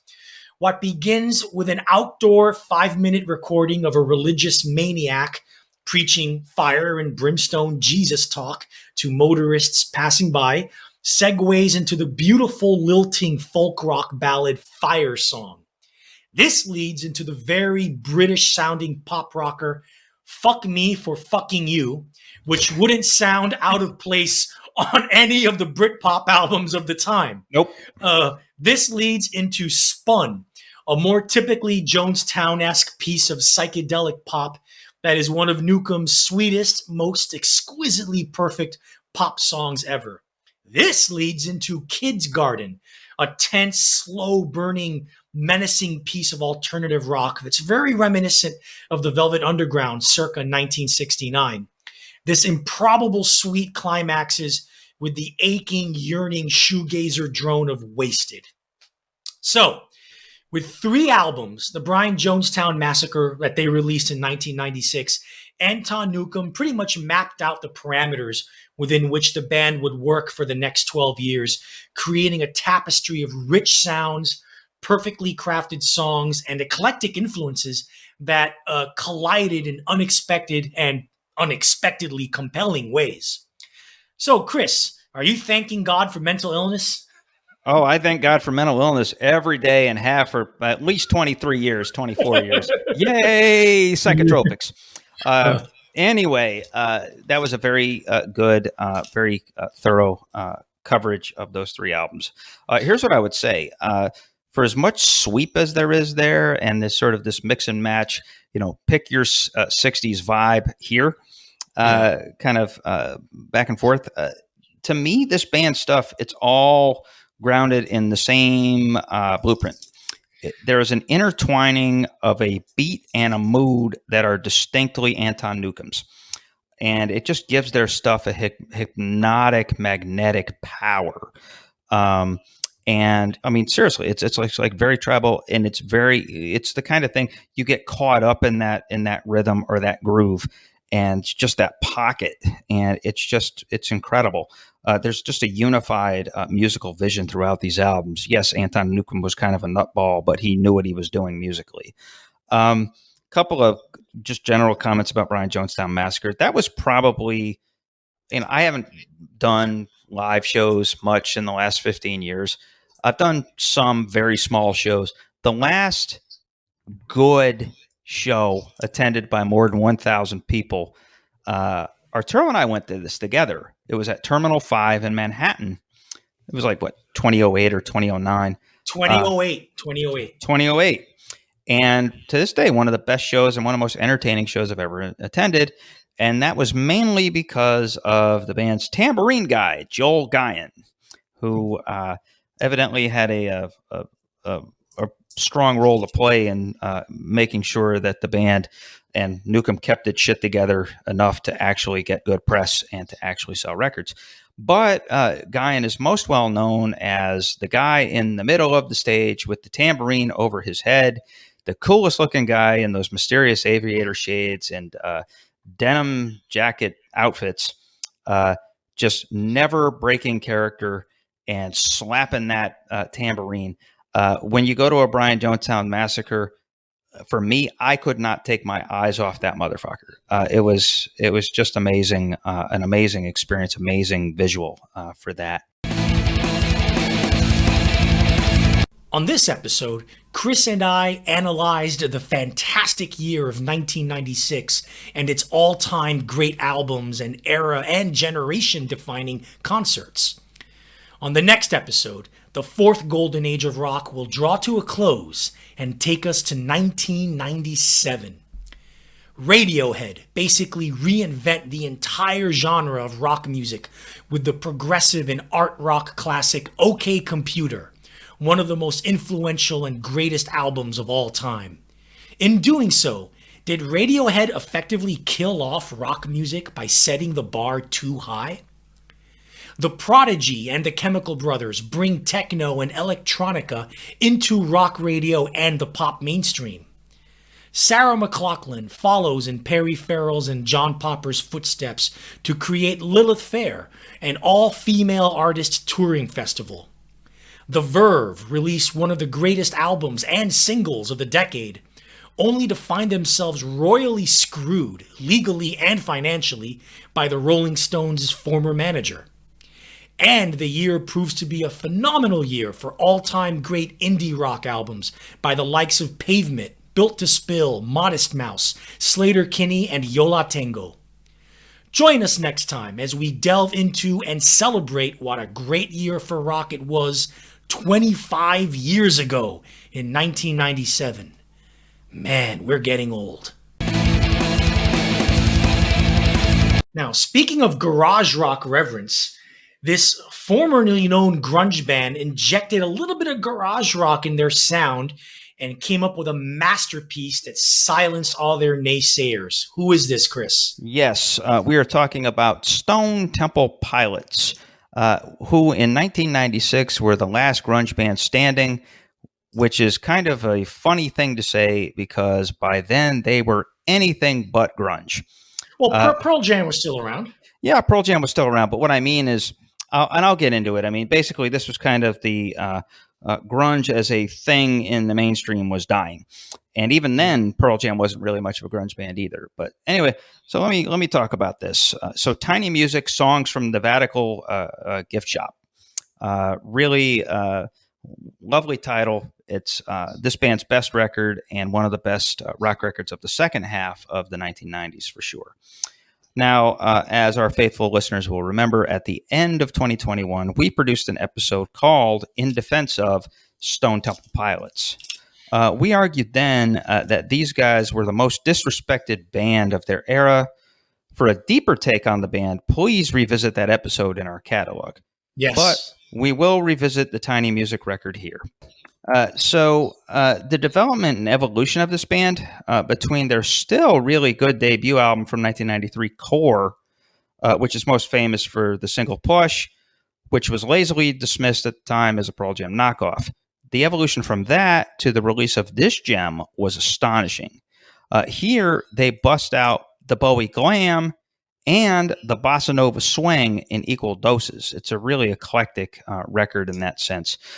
They mix perfect, fun-ass 3-minute bangers like Big Bang Baby, one of my favorite songs ever, basically. It's just a really fun little banger. And then they've got a lovely power ballad like Lady Picture Show, which I think is the best song they ever wrote. They also have these really strange, haunting curveballs, some of that bossa nova stuff, featuring the best and most earnest singing that Scott Weiland ever committed to the tape. The album was a grand accomplishment that was met with criminally tepid response, at least from critics. It sold fairly well, but like I said, the response was tepid. Part of that was a byproduct of what by 1996 had become grunge fatigue. Yeah. STP was the closest out-of-town cousin to Seattle's legendary set of grunge bands.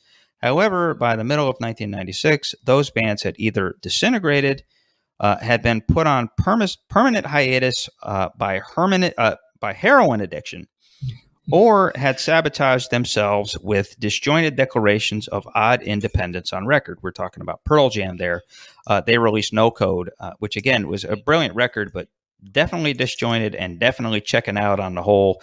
We are a coherent corporate rock radio band. Anyway, and then another terrific grunge band from Seattle, the Seattle area. Screaming Trees, they unfortunately took so long to make its masterpiece Dust. By the time they finally released it in 96, it bombed spectacularly, which is just criminal. So the fact that STP was at its strongest and probably most popular point in its first run as a band was significant here in 1996. Tiny Music most certainly was not grunge, as we said. This is a very eclectic, very well written, very well recorded record with Weiland's vocals. I mean, the guy was a vocal chameleon. He was a very, very good singer. Tragically, the musical peak of this band was actually the beginning of the end for its union as a gathering of four guys, brought on mostly by Weiland's magic ability to be strung out on drugs and to get caught by the cops for doing it. They managed to release 2 more albums in this iteration, the very strong number 4 and the very crappy Shangri-La Dee-Da, and then they flamed out. Regardless, grunge may have been dead, basically, but STP most assuredly was not. That was a top 1996 story. Arturo? Yeah, I forget bottom half of the 90s. One of the best rock albums of the 90s, period. It's really the album that legitimized them among like serious music fans like us. Like, oh, okay, this isn't, these guys are for real. And this, I think the album holds up well. I mean, still holds very up well. Very well. Mm-hmm. It really does. I'm in my older age, I've become a quite a more than apologetic, I'm more of a forceful Stone Temple Pilots fan. I agree with you. Yeah. Anyway, from one band that we really like and I've loved over the years to another one that I really love. Me too. And continue to love. We now get to one of the most thrillingly original bands of the entire 1990s. The one and only Anglo-French band Stereolab, formed by British guitarist, keyboardist Tim Gain and French singer, guitarist, keyboardist Laetitia Sadier in the early 1990s. Stereolab started life as a band heavily indebted to the 1970s krautrock sounds of German bands such as Can and Neu. With their cyclical, repetitive riffs and metronomic rhythms, albeit with a spiky indie rock sensibility. They progressed and evolved very, very quickly, though. By the middle of the decade, they had carved out a little piece for themselves in the rock underground with a dazzlingly innovative sound that can only be described as electro, jazzy, funky, psychedelic, space-age lounge pop. If I had to attach names to an analogy, the best I can do is this.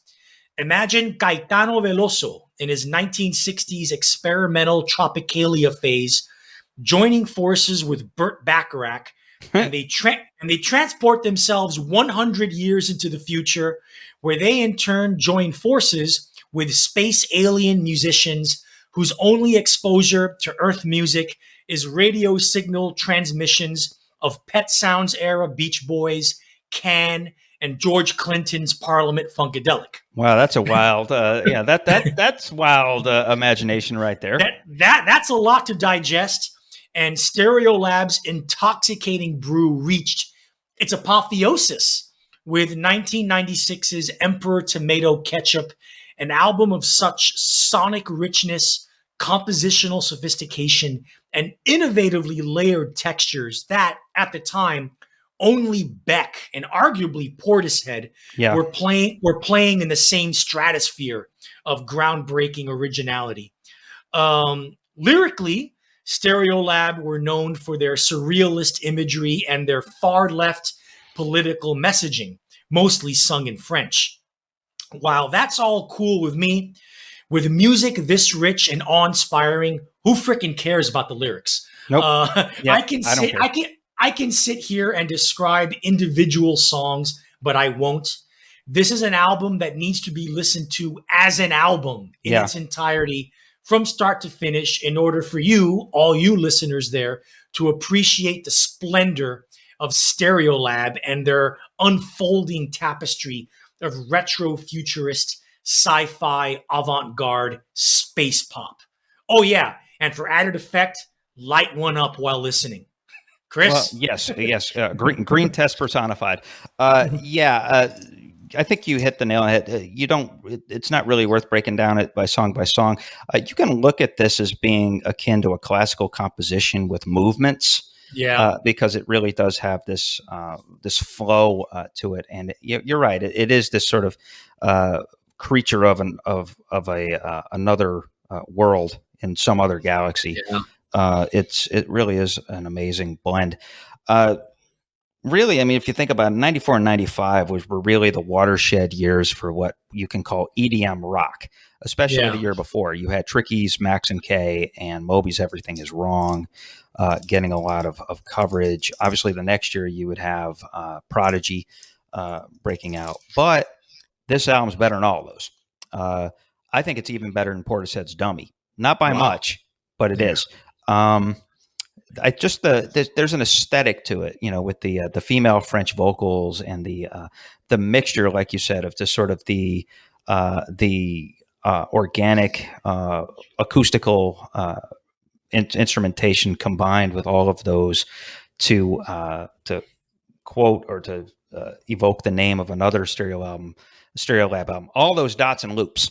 Just a lot of great technical mastery, a lot of, like I said, EDM mastery going on with just really organic, like you said, jazz. I mean, some of the stuff approaches jazz, but even the jazz is like spiked with these beautiful organs and drum machine touches. And again, it all sounds like it's coming from the same planet, the same lounge.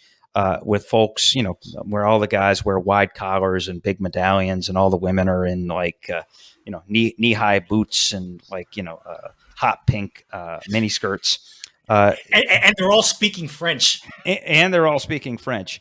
But who cares? Like you said, this is why God invented marijuana to help us all become one community because of albums like this. And enough said. Metronomic Underground, indeed. Stereolab's Emperor Tomato Ketchup. Love that record. All right, now we will culminate our review of 1996 the same way we culminated the last episode. What another great fucking year for amazing one-hit wonders on rock radio, right, Chris? Yeah, you're gonna give us the roll call. This is going to be definitely another trip down memory lane. Much like I did on the last episode, I will go through the list of songs and give you a quip. And this one is actually longer and more interesting than the other. The last couple of bands that I talk about here will make that apparent. So let us start. Local H, Bound for the Floor. Best song on this entire list. You probably think it's called Born to Be Down, but alas, it has a real actual song title. Two guys rocking hard with a very kick-ass riff and a soulful vibe. For what it's worth, I saw these guys do the best cover of Seven Nation Army I've ever heard at a club show out in Arizona in 2003. Next, Geggy Whoever You Are. I love that song. Neo-hippie pop. Yes, neo-hippie pop, groovy, catchy, fun as hell, ultra-competent pop song by a couple of guys we never heard from ever again, which really sucks. That's a great song. Just great chorus, but I love the little riff and the staccato kind of phrasing of the verses. Really great song. Anyway, Republica, Ready to Go. You probably don't remember it, but when you hear it, it's like, oh yeah, I used to hear that song all the fucking time, like 12 times a day on rock radio. It's echoey female drama vocals at their finest, set to an infection, high energy, crunchy EDM spiked guitar riff, and a drum track with an equally infectious chorus. Really good stuff. And you still hear it on sports stadiums to this day. Oh, yeah, absolutely. It was definitely made for football stadiums. Next, Tonic, If You Could Only See. These guys didn't get the memo that grunge was pretty much dead, but as Dying Days grunge goes, this was a really strong little power ballad. I always liked that band. It's a good song. Cake, The Distance. One of the better, more original songs of the era. Incredibly original band from I believe the Sacramento area in California. Long Live the Vibra Slap, which is band leader John McCrae's secret weapon. Also, this was proof that white boys could borrow the Dr. Dre G-Funk keyboard lines and make them work very well in a rock context. Space Hog, In the Meantime. Forgot them. A song that lives up to its band's name, latter-day glam punk that still finds its way onto alt-rock radio rotation. I really like that song. Tracy Bonham, Mother Mother, has not survived the test of time, but is definitely endemic, definitely a testament to the era. Also a testament to the power of feminist growling with conviction with a really nice little opening acoustic guitar riff. Bloodhound Gang, Fire, Water, Burn. Dumb as hell, but fun as hell, frat boy speak sing rock. Laid back with lyrics that are a joy to recite with 2 or 3 beers in you. Okay, next. Fun-loving criminals, Scooby Snacks. Yeah. Guys in vintage suits performing laid-back groove rock about drugs and crime. The Pulp Fiction dialogue samples give that game up very well. Primitive Radio Gods, standing outside a broken phone booth with money in my hand. Terrible plotting song written by a guy and sung by a guy named Christopher O'Connor. So there is that. Worth mentioning, by the way, that several weeks ago, just recently, New York City in Manhattan removed the final payphone in New York, and so now you've got wireless hotspots, but there are no more phone booths in New York City. I saw a great line on that now that phone booths are outside of New York City, whatever is Superman going to do? So anyway, moving on. The Divine Comedy, Something for the Weekend. Electro-pop melds with jazz touches and soft cell gayness. Yes, that mix actually worked here. The Cardigans, Love Fool. Very, very popular band in Europe who had this one moment in the spotlight here in the U.S. Kitschy, dreamy pop that sounded like it might as well have been a TV theme song.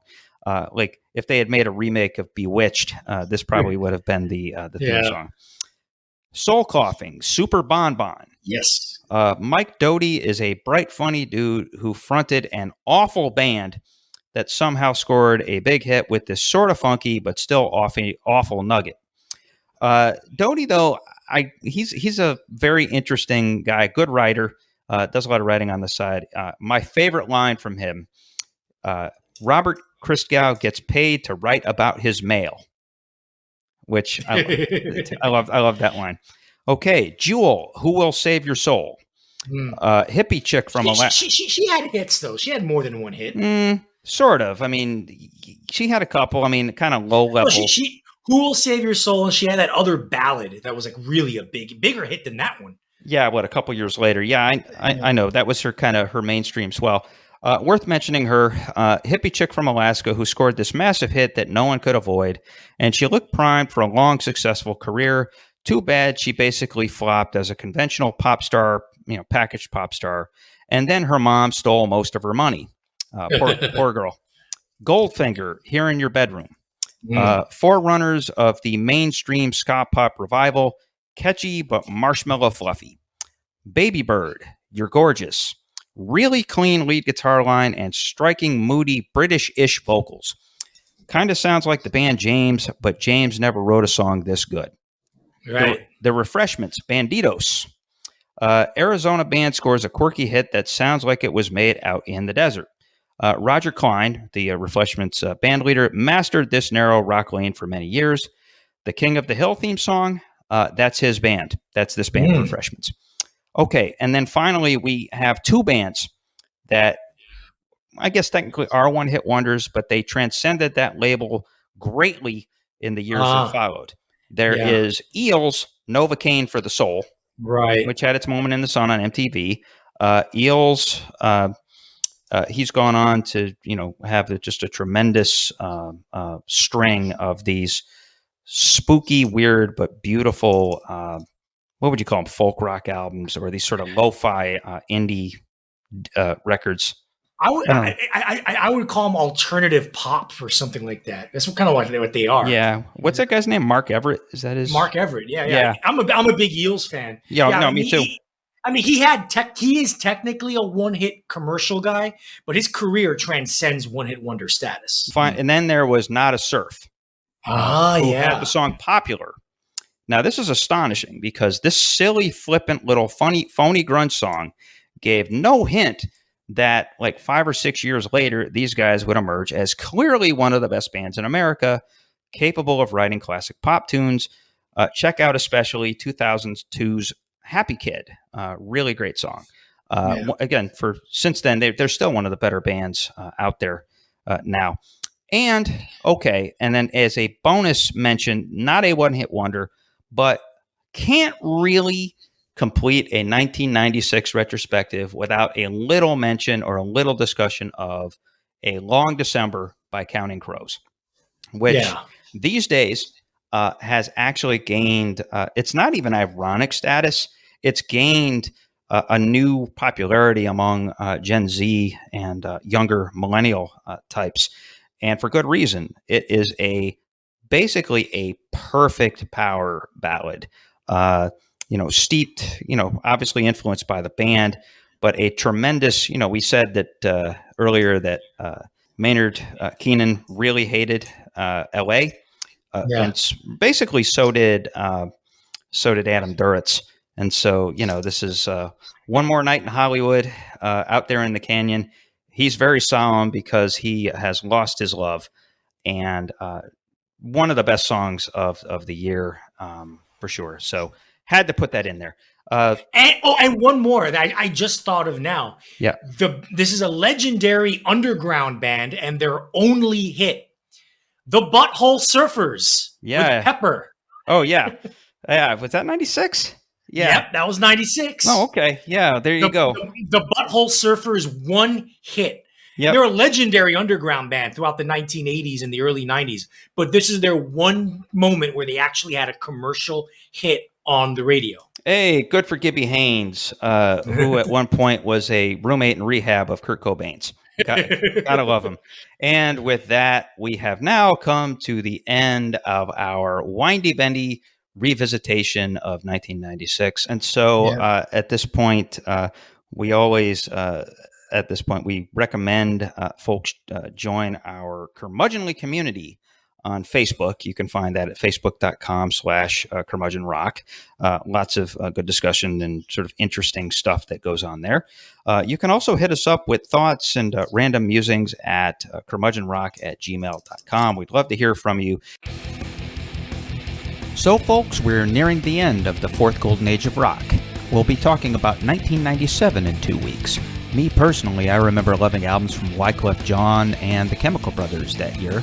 Not sure we'll be talking about those, but I do suspect you may hear us talk a little bit about a couple of British bands who struck gold and how one of those bands got all that gold snatched from its clutches.